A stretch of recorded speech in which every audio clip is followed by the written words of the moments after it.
And Dallas crime rate has been climbing for the last several years, and until Chief Garcia got here, well, there wasn't a robust plan to fight violent crime.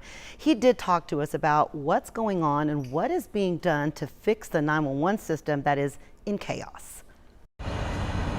It's been a violent 2 weeks in Dallas. Just this weekend, 3 people were killed and 14 wounded by gunfire. One murder's too many, one aggravated assault is too many. Chief Eddie Garcia says he knows that behind the numbers are people and victims. He is hoping his new crime plan will help reduce violence across the city.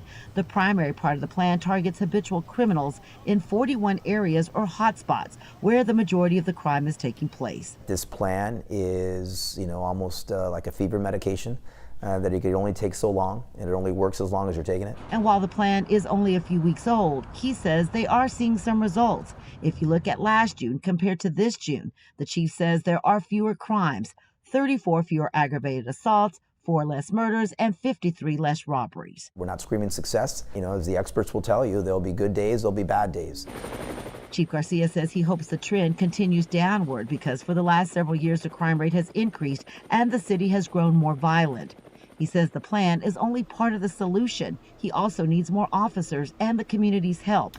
And now he's also tasked with trying to fix a broken 911 system. You need the police or just an ambulance? As WFAA has been reporting, people are having trouble getting through to 911. It took 911 12 minutes to answer when people called about a 7-year-old girl last week who had been stabbed. We reached a level that was unsatisfactory. Every police department's #1 job is to answer the 911 call for service.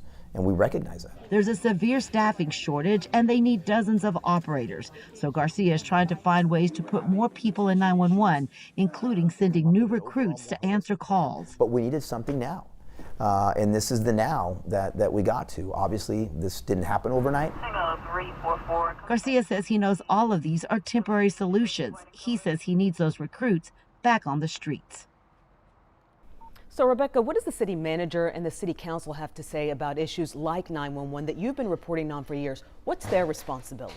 Well, look, I talked to the mayor today and he says at the end of the day, it is on the city manager. He says it is up to him to fix this problem. They've known there was a problem. There's been problems in the past. He said it is up to the city manager to make sure that they raise the pay and to have that center fully staffed.